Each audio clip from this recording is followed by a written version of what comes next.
Man, what's good, YouTube, man? It's your boy, Stay Alive 16. I'm back with another video today, man. We got, man, 5 times game messed with the wrong cartels, you know what I'm saying? And one thing for sure, people be talking about these gangs and shit, like these rappers, you know what I'm saying? How dangerous they are, shit, but these are the real danger, you know, some real stuff like the cartel, like, I ain't gonna lie, bro. At that point, they basically run Mexico, bro. I ain't gonna lie to you. They basically run Mexico in that bitch, bro. The CIA, bro. Those are the real, you know what I'm saying? Gangsters on my soul. Like, that's why you will not see me in Mexico on me, bro. I can't go to Mexico, bro. I want to one day, but I can't do it. But man, let's get straight to the video, man. Like, comment, subscribe to Crimes Dynasty, man. Yeah, I said it right. Yeah, okay. Like, comment, subscribe to him, man. Let's get straight to it, man. The Jalisco New Generation Cartel took the fight to the next level. March 18th, 2021. Mexican police discovered a body wrapped in plastic. A sign attached to the victim's chest read, "The traitor, El Cholo." This man had dared to establish his own gang and challenge the infamous CJNG. I'm about to say, they on CJNG again, bro? Oh my goodness. Here's some more times gangs messed with the wrong cartels. The Acapulco Massacre. January 8th, 2011. Mexican authorities found a horrifying scene in Acapulco, a popular beach destination on the Pacific coast of Mexico. Outside a shopping center, authorities discovered 15 male bodies, 14 of which were decapitated. The handwritten signs found on the bodies were signed by El Chapo's people, making a clear reference to the Sinaloa cartel, led by Joaquin El Chapo Guzman. The victims were soon identified as members of the South Pacific gang. The Sinaloa cartel decided to take out those men because they were getting in the way of the cartel's total control over the city and drug routes. April 2010.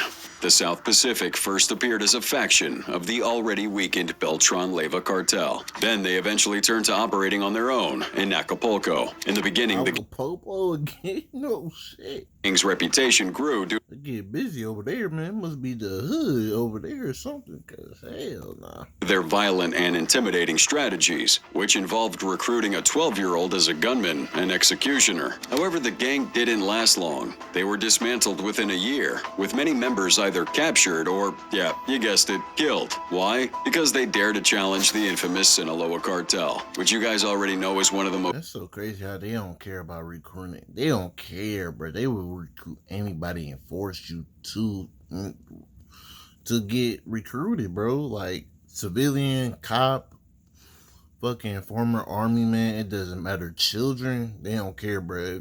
They say you in, you're in. If you're not, that's crazy, man. Ruthless on the planet. Alguien se mata, por algo se mata algo. Puro Sinaloa. Since its establishment in the late 80s, the Sinaloa cartel, led by notorious figures like El Chapo and Ismael El Mayo Zambada, didn't think twice about getting into violent clashes with other cartels and even the Mexican government. We all know the cartel operates in various regions worldwide, and despite numerous arrests and seizures by law enforcement, it continues to thrive to this day, using sophisticated smuggling techniques like the tunnels under the U.S.-Mexican border. However, it wasn't until Guzman was captured for the third time following 2 daring prison escapes in Mexico that we truly understood the full brutality of the cartel and the sadistic nature of its leader. 2019, after 3 years of being arrested and extradited to the U.S., El Chapo finally went on trial. The long road that led Chapo Guzman from the mountains of Sinaloa to the courthouse behind us today was paved with death, drugs, and destruction. Now, one of his former bodyguards, Isaias Valdez Rios, also referred to as Memon, was brought in as a witness. Damn, bro, that nigga dope. You know what? I ain't gonna even speak on that shit. Don't do nothing to me. Shit. Hey, I just react.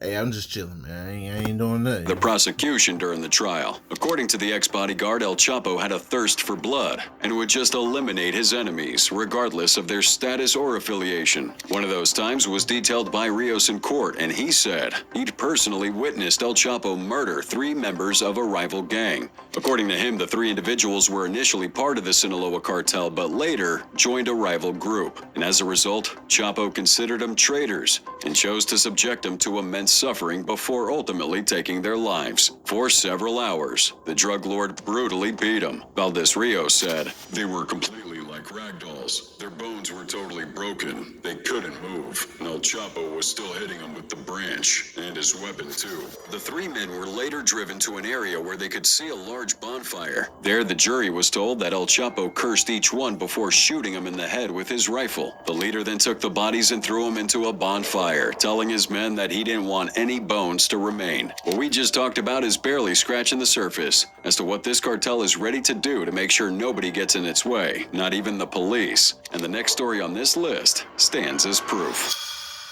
Badges to riches gone wrong.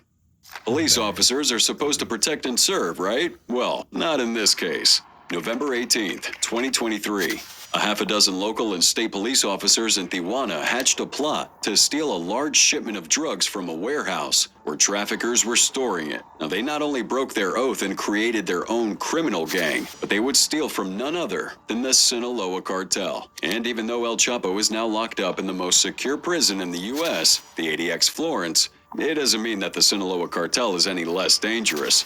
No cambió para nada. El narcotráfico nunca se va a acabar. Agarraron al Chapo, pero ya está otro. His three sons, known as Los Chapitos, along with his old partner, El Mayo Zambada, are still keeping the cartel's bloody reputation strong. Shortly after the theft, armed individuals fired around 30 shots at the federal prosecutor's office in Tijuana, leaving its marks on the building. And within an hour, someone shot and killed one of the municipal police officers, allegedly involved in the heist on a street in Tijuana. Apparently, the cartel knew almost immediately who had pulled off the heist, and they weren't satisfied with just one officer down. November 24th, gunmen targeted the state prosecutor's office with a barrage of gunfire. Luckily, nobody was injured. 3 days later, a state detective under investigation for theft was gunned down in his car while filling it at a gas station in Tijuana. And it seemed that the officer saw the attack coming and was able. That's why I pump gas with my gun out. Shit, hey, listen, Nordo down, bro. I ain't want to tell you, man. Shit, gonna have to bust fire while pumping that bitch, bro. Yeah, I don't get, to be honest, man, I really ain't got no words to say, bro. Like, I'm really just deep in shock. Like, I'm really watching this just like y'all, man. The only reason why I talk, because you gotta talk with your community, man. You know what I'm saying? Like, it's a reaction for a reason. You gotta talk, but I really ain't got much to say, man. I'm really just deep into it, just listening to what you gotta say, bro. Like, on some real shit, bro. That shit crazy, though. I don't get how people could live like this, though. Every day watching over your head and shit. Like, damn, you can't even pump your gas. You get smoked. Oh, my gosh. Start his car and advance a few feet before hitting a column and collapsing dead at the wheel. The attackers fled on a motorcycle. Later on, this employee at the state prosecutor's office confirmed that another two of the officers under investigation in the scandal had been shot and killed in broad daylight on the city streets. The employee said that one of these officers declined an offer for a spot in the state witness protection program in return for testifying in the case. What's more, Alberto Capella, the former head of Tijuana's police force, stated that 3 additional police officers had been killed after the heist, indicating that the... That's why I said they the real gangster, bro. They truly ain't got no soul, bro. Like, those rappers, you know what I'm saying? Those little gang shit, bro. Nah, bro. These are the real gangsters that have no damn fucking soul, bro. They taking out cops. They doing any type of thing, bro. Recruiting kids and shit, like giving the police in their pockets, like, oh my goodness, oh man. Cartel had launched a generalized retribution for the theft. Now, this is not all that surprising. The Sinaloa cartel has been waging war Killing cops against the Mexican authorities even after Chapo's extradition.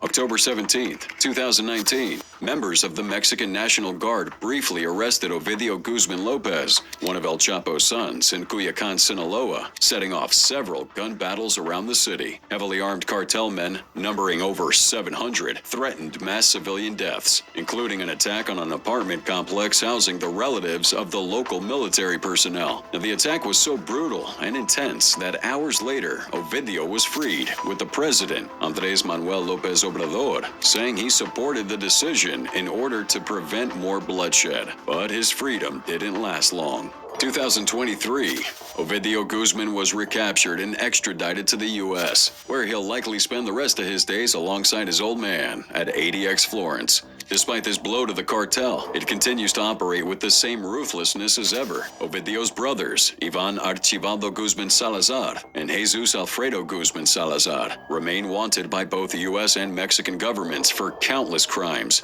ranging from trafficking to murder. The Chapitos pioneered the manufacture and trafficking of the deadliest drug our country has ever faced. Not only that, but according to a recent indictment from the U.S. Justice Department, the brothers are just as brutal as their father when it comes to dealing with their enemies. Reports reveal that they have corkscrews, electrocution methods, and even hot chiles to torture their enemies. Some victims were even fed to tigers, dead or alive. So now we see what happens when you try to mess with the cartels, even if you're a gang of cops. But what about a gang of villagers?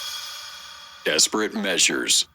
December 8th, 2023. The residents of Texcatitlan, a town located southwest of Mexico City, reached a breaking point with the cartel that had been terrorizing their community. Frustrated and desperate for change, You feeding a man to a tiger alive is crazy, gang. Like, that's why I said, bro. Hey, bro, if I was in a position, bro, like, which, you know what I'm saying? I'm not gonna get, you know what I'm saying? Like, bro, if the cartel ever looking for me, my nigga, but I ain't gonna lie, man, they gonna have to put a bullet in my head, bro. I'd be like, Lord, please take this soul out of my body before they try to do any type of other shit. Hell no, man. they armed themselves with whatever weapons they could find and made the bold decision to take a stand, no matter the consequences. Now, the real question is, how did the cartel respond to this unexpected uprising by a group of amateur vigilantes? Well, first, let's get into why the cartel was causing so much trouble for these villagers. Now, you see, cartels in Mexico are notorious for extorting money from any business they can get their hands on, even resorting to violence against those who refuse to pay up. One such cartel is La Familia Michoacana, which had been terrorizing the people of this village for a long time, demanding a monthly extortion fee. But the villagers decided enough was enough. December 8th. Hey, serious shit though, bro. Y'all better stand for that village, bro. Like, on y'all turf shit, y'all got the advantage shit, bro. You better do a fucking ambush. Hey, but hey, though, shit, that didn't came out of my mouth, though, shit. I'm just speaking nonsense, man. I don't know what's going on, you feel me? But if I was in that village, you know what I'm saying? That would have been my thoughts.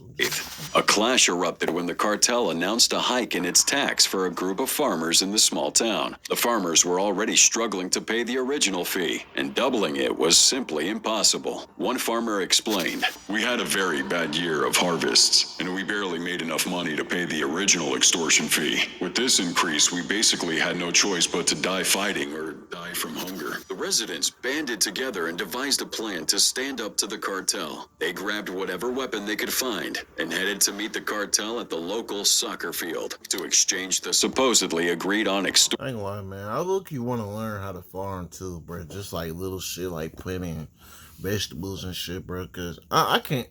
As a kid, man, I just can't believe I made fun of farming and shit, bro. To like one of my classmates, like, well, me and Brody, we cool as shit though. You know what I'm saying? We was cool. You know what I'm saying? We like friends. We was friends, shit, but. Still, when I think about it, I'm just like, bro, I can't believe I said some dumb shit like that about farming, bro. Farming is really important, man. Like, on some real shit, like, that's definitely a skill I want to learn. Residents banded together and devised a plan to stand up to the cartel. They grabbed whatever weapon they could find and headed to meet the cartel at the local soccer field to exchange the supposedly agreed on extortion money. The cartel was armed to the teeth, with some of them even wearing fake Mexican military uniforms. But this wouldn't deter the brave farmers who came to fight for what was rightfully theirs. Things quickly took a turn for the worse when a gunshot was fired, sparking chaos. The farmers, armed with shotguns, machetes, and sticks, fought back against the criminals. In total, hey, man, where the vest at, man? You gotta have that vest on me, yo, bro. No shit. Shit, we finna get into some shit, man. I gotta have a vest, nigga. On me, man. I gotta have a vest. 14 men had lost their lives to this violent confrontation, 4 farmers and 10 cartel members. Among the deceased was the cartel leader, known as Comandante Payeso, or Commander Clown, the alleged leader of La Familia in the region, and the one behind the rise of the extortion fee. The remaining cartel members fled the scene, and the farmers proceed to set the trucks and the bodies of the fallen on fire. In the aftermath, a villager expressed frustration, stating, "We told the Mexican army that this was going to happen because we weren't going to pay anymore. We asked for their back and no one showed up." Wait, hold on. Let me go back. First of all, why would y'all reveal y'all plan, bro? Let them come ambush their ass, bro. the aftermath, a villager expressed frustration, stating, "We told the Mexican army that this was going to happen because we weren't going to pay anymore. We asked for their back and no one showed up." the farmers had reached out to the authorities, but their pleas always fell on deaf ears. When news of their struggle went public, things quickly turned political with the upcoming presidential election in June. The current president, Andrés Manuel López Obrador, blamed the violence on drug consumption and neglect by past leaders. Now, he claimed the previous governments failed to take care of its young people, leading them into criminal activities. He emphasized the need to show them love and support to prevent this. On the other hand, presidential candidate Xochitl Gálvez criticized Obrador's security strategy of hugs not bullets, saying it left rural Mexicans feeling abandoned. In her statement, she argued, "The hugs, I insist, have been for the criminals and the bullets for citizens." This time, however, there were no bullets for the citizens, at least from the government side, and no prison time either. Despite the tension, the government decided not to press charges against the villagers involved in the clash. It was deemed as legitimate self-defense, as these farmers were protecting their land. The villagers were relieved to hear this news, but their relief quickly turned to shock and horror. December 27th, La Familia Michoacana decided to exact their revenge on these poor villagers. Damn, man, it seems like half this video is just about them. You know what? I ain't finna pronounce it, bro. You know what I'm saying? I ain't finna piss nobody off. You feel me? But damn. The cartel would storm into this village at night and abduct 14 people. The abducted adults included 3 policemen who were seized at a cartel roadblock and a wounded villager the gang snatched from a hospital soon after the clash. Jose Luis Cervantes, the head prosecutor for the state of Mexico, located west of the country's capital, Mexico City, said no ransom demand had been received. Previously, state officials had denied anyone was kidnapped and said they were simply missing. But residents of this village and a nearby hamlet said that Familia Michoacana was demanding they hand over the leaders of the uprising in exchange for the kidnapped villagers. Now the villagers refused to relent to the cartel's wishes, and the people taken were unheard of for days, until a shocking twist of events. January 16th, 2024, the police received an anonymous tip, leading them to 7 of the 14 kidnapped individuals, 3 women and 4 children. They were found behind a chapel in Zinacantepec, state of Mexico. They were unharmed, and it seemed as if though they were simply just sitting and waiting for the authorities to come and take them. Now, can we believe that the cartel had a change of heart and realized these women and kids were innocent? Well, considering what we know about cartels, this seems pretty unlikely. And as for the rest of the 7 who were kidnapped, they still haven't been found yet. The women and kids had no idea about where they were kept or what happened to them, and we can't help but wonder if they're still alive somewhere, being punished in the most brutal ways for standing against the tyranny of the cartels. The Red Wedding, January 11th, 2020. Red wedding. Oh my goodness. Man, that's just sad, man. That's fucked up. Rem Lisbeth Yepes Ortiz was walking down the aisle, filled with excitement and joy. But what she didn't know is that her special day would turn into a nightmare beyond her wildest imagination, as she was saying her vows to her groom, who happened to be a notorious drug lord known as El Calamardo. A group of armed men bursted into the church and started shooting. Karem was shot and fell to the ground, fatally wounded, while her groom was kidnapped by the attackers. Now, to make matters worse, Karem wasn't just married to a drug lord. She was also the sister of a well-known gang leader that came from a family deeply involved in drug trading. Now, their family had a long-standing feud with the CJNG, or Jalisco New Generation Cartel. Oh my fucking goodness. Oh my goodness. Married to a drug lord. She was also the sister of a well-known gang leader that came CJNG. Oh my goodness. Oh my goodness.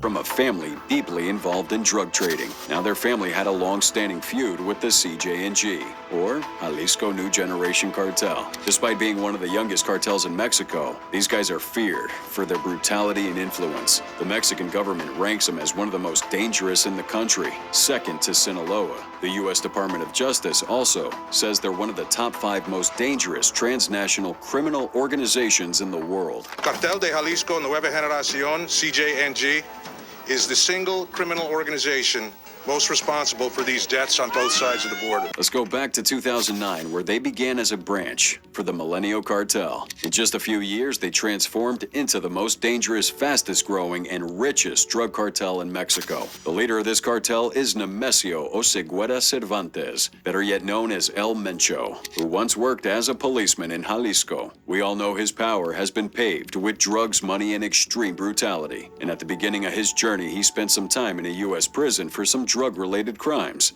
But after being deported to Mexico, he just rose to being one of the most wanted criminals by the U.S. government within just a few years. Now, he's accused of drug trafficking, corruption, and murder in a federal court in D.C. And there's a staggering $10 million reward for his capture. Tonight, the DEA is offering $10 million for information leading to the arrest of the Mexican drug kingpin known as El Mencho. But why all the fuss for just one man? Well, El Mencho sets the tone for his cartel. His violence isn't just a means to an end. It's a sick pleasure and a twisted form of entertainment. This attitude trickles down to the rest of the cartel, influencing their tactics and ways of operation for over a decade. Emerge of that CJNG convoy. These gunmen call themselves the elite group and pledge allegiance to El Mencho. The CJNG has spread destruction throughout Mexico with their gruesome acts, including mass killings, acid baths, decapitations, and even a horrifying practice of cannibalism used during training of new sicarios. These people committed countless atrocities over the years. One such horrific example was during the busy evening rush hour in Veracruz, where 35 bodies bound and subjected to torture were callously dumped in the streets for all to witness. Another horrifying act of terror occurred when they killed a man and his son by attaching dynamite sticks to their bodies and detonating them. They would... Bro, oh my gosh, man. I ain't gonna lie, bro. Out of all the I can't even pronounce that. Organizations, I think cartel is more dangerous than the mafia at this point. Oh my goodness, especially Mexico. Oh my fucking record God. This gruesome scene on their phones and find amusement in it, laughing all the while. Their actions hit a new low when they attacked and killed a... Laughing at that shit, blowing a dad and his son up, and they laughing about it? Oh my goodness. And y'all say King Von and them ain't got no soul, this and that. No, these niggas ain't got no soul, bro. They don't get 2 fucks given. Just evil, man. That shit is evil as fuck. Girl mistakenly believed to be the daughter of a rival. She wasn't. That's just a taste of how brutal the CJNG can be. Who thinks it's a good idea to mess with these people? Well, we personally don't think so. But someone else believed he could challenge him. Carem's brother, Jose Antonio Yepes Ortiz, also known as El Mato, was the leader of the Santa Rosa de Lima gang, an organization specializing in the theft of fuel from pipelines in Guanajuato. The deadly feud with the CJNG was sparked by a narcomanta, or banner, that popped up in the city of Guanajuato. It basically threatened the Mexican president to get his security forces out of the state, or else there would be more bloodshed. The banner was signed by Santa Rosa de Lima. However, El Mato quickly denied having anything to do with the banner, saying it was a setup by his rival, El Mencho. Now, El Mencho didn't really appreciate his name being tossed around, so he was determined to take down El Maro's cartel and take over their territory. The CJNG thought they could achieve that by carrying out a massacre at El Maro's sister's wedding, and it would turn out that El Mencho would escape without a trace. El Mato made a run for it, leaving his fallen sister behind. This guy went into hiding, but it didn't last long. August 2nd, 2020, El Mato was captured in a joint operation between Guanajuato state government and Mexico's Secretariat of Public Security. Many believed the Santa Rosa de Lima gang was finished, but a surprising turn of events proved otherwise. January 2024, a photo of this woman believed to be the current leader of Santa Rosa de Lima went viral in Mexico. She's suspected of ordering numerous massacres and attacks in Guanajuato late last year, including an armed assault on police officers that resulted in 2 deaths, a violent shootout claiming the lives of firefighters, and a massacre at a holiday party in Salvatierra that left 11 dead and 12 wounded. The shocking Let your best investor out with iShares, ETFs, and insights. part, the woman. Bro, these damn ads are the modern day of commercials, bro. My man, like, ruined this shit, man. Stop playing these damn ads, bro. Dead ass. Hold on, y'all. I'm finna be right back, though. Hold on, give me a sec.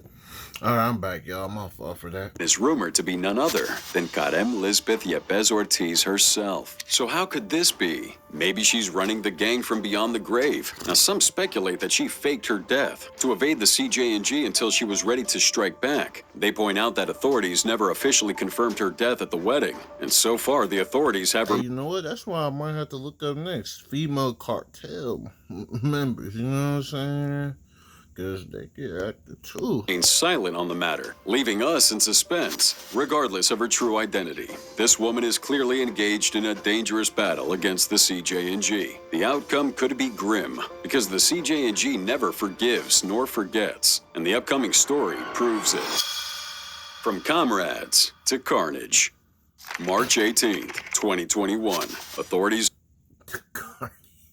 Oh my goodness. Mexico made a shocking discovery. A body, tightly wrapped in black garbage bags left in a park in Guadalajara. Now, at first, the police thought it was just a mannequin because of how tightly it was wrapped in plastic. But upon closer inspection, they began to suspect that it was the body of Carlos Enrique Sanchez Martinez, a notorious gangster in Mexico. How did they know? Well, there was 2 pieces of Bristol board stabbed into the corpse with kitchen knives, claiming it was El Cholo, Sanchez Martinez's infamous nickname. But who was El Cholo? And what did he do to meet such a gruesome end? Well, El Cholo was once a loyal member of the CJNG. Some said he was even the right-hand man to El Mencho. That's until he made the worst decision ever. Driven by power and greed, El Cholo broke away from the CJNG after allegedly ordering the execution of Marcos Hernandez, known as El Colombiano, the financial operator for the CJNG who had discovered El Cholo's shady dealings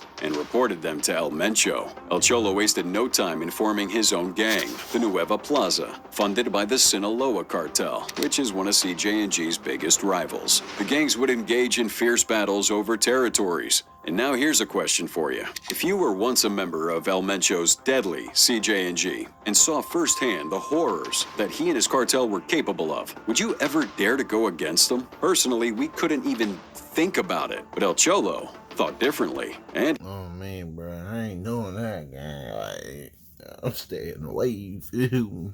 You feel me? I ain't doing that shit, bro. You feel me? You know what? I ain't gonna say that.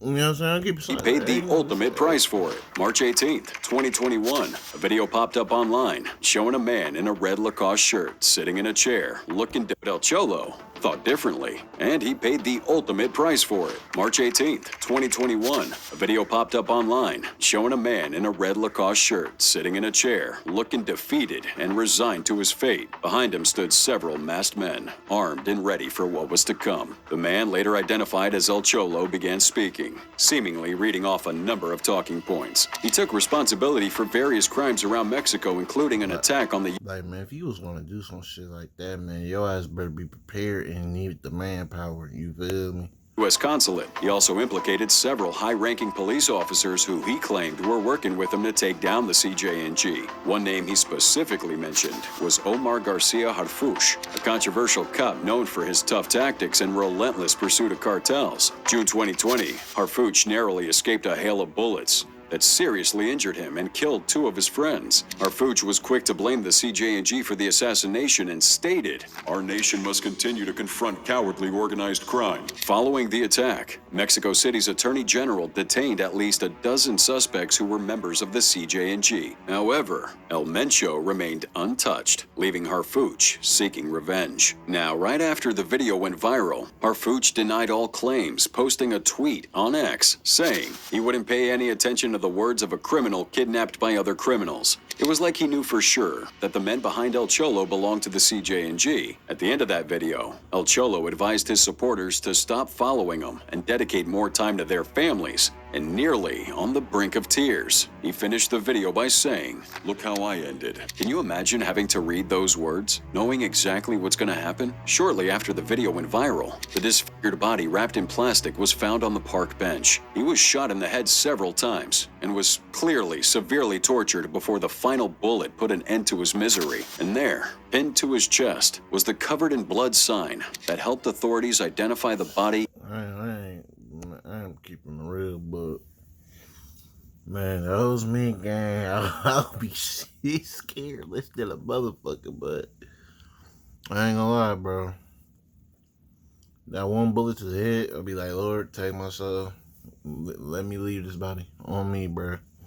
But I'm not gonna sit there and let them torture me, bro. Like, you're gonna have to put an end to my needs quickly. You know what I'm saying? Like, you ain't finna make me suffer. You feel? Like, you gonna have to take me out right then and there, bro. Real shit. Hell no. He was shot in the head several times and was clearly severely tortured before the final bullet put an end to his misery. And there, pinned to his chest, was the covered in blood sign that helped authorities identify the body even before taking it to the morgue. The sign read in Spanish, "The traitor, El Cholo." Yep, that's what happens, man. You betrayed them, man. Like, if you was gonna do some shit like that, bro, you just better had the manpower. Like, you better had like a motherfucking idea, a plan or something, like on some motherfucking light Yagami shit or something, my nigga. Like after doing some shit like that, you thought you was gonna get away with that shit? Like, shit. Hell no, man. I ain't got much to say, man. It's just crazy. It's just crazy how these dudes really ain't got no soul for real. Like, it's just crazy how evil they are, man. Like how Brody just took a dynamite, put it on him and his son, and just blew them up and started fucking laughing, bro. That's some evil shit, bro. That shit is evil as fuck, bro. That shit evil, man. Hell no, man. But once again, man, shout out to Dynasty, man. Like, comment, subscribe to him, man. I hope you like this video, man. I want to apologize for not uploading for Monday, Tuesday, but I just needed some space, man. I just wanted to relax on some real stuff, man. But I'm going to try to see if I could get that music video out. I'm trying to think of his name. I really cannot pronounce his last name, but I know it's Nick Nodi. I don't know how to pronounce it, man, but I'm going to try to reach out and see if I could post it because it's copyrighted. Going to see that, but if it doesn't, then that's it, y'all. Like, I really don't know what else to do at that point, you know? Oh, let's go on to another, I don't know. It would be dope to do Twitch, but I need a computer for that, man. Like, nah, man. I ain't ready for Twitch, but other than that, man, I ain't finna talk y'all ear, though, man. Like, comment, subscribe, man. I hope y'all like this video, man. I'm out, man.